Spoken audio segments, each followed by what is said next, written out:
Hi, I'm Harrison Keeley. Here's a quick look at today's top stories. First of all, the remains of missing nursing student Holly Bobo have been found. Bobo's remains were discovered Sunday in Decatur County, not far from her home. Two men found a skull near property owned by the family of Zachary Adams. Adams has been charged with Bobo's kidnapping and murder. Bobo was 20 years old when she disappeared in 2011. TBI Director Mark Gwyn says the investigation has been the most expensive and exhaustive in TBI history, and it's not over yet. A decision is expected in the coming weeks whether to seek the death penalty. A major crimes detective for the Chattanooga Police Department has been arrested on DUI charges. 34-year-old David Ray Ketchings was arrested by a deputy with the Hamilton County Sheriff's Office. He was also arrested for reckless driving. A man was shot on Bailey Avenue in Chattanooga Monday night. The victim was taken to a hospital for non-life-threatening injuries.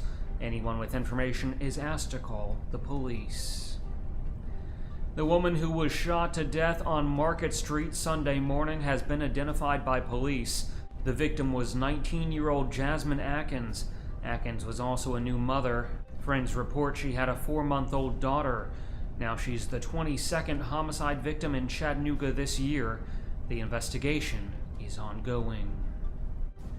More than 9,000 rape kits have gone untested in Tennessee, some dating back nearly 30 years. That's according to a new report from the Tennessee Bureau of Investigation. A law passed earlier this year now requires every police agency to account for all untested rape kits. Combined, the Hamilton County Sheriff's Office and Chattanooga Police have more than 200 untested kits, and the Cleveland Police Department has 55. Chattanooga whiskey co-founder Joe Ledbetter has been arrested for the second time this year.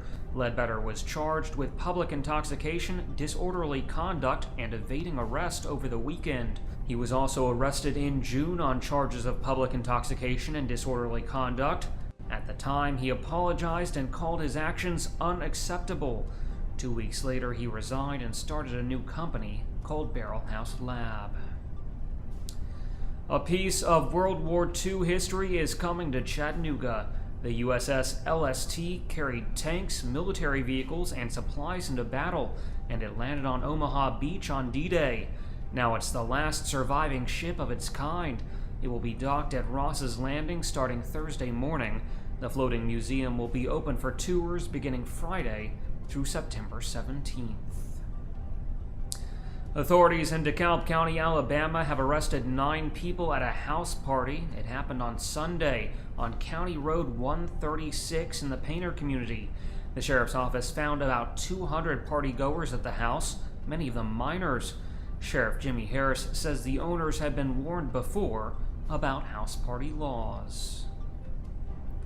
Lamppost Group has bought the One Central Plaza Flatiron building in Chattanooga. The startup incubator paid $3.5 million for the building in August. The 8-story building came from the estate of Jim Berry, who was head of Republic Parking. Lamppost doesn't plan to move its existing offices and says tenants at One Central Plaza are welcome to stay. Finally, plans are being made to open a museum of rare military and mining vehicles in Tracy City. The museum would feature equipment collected by Bud Werner, who died in 2011.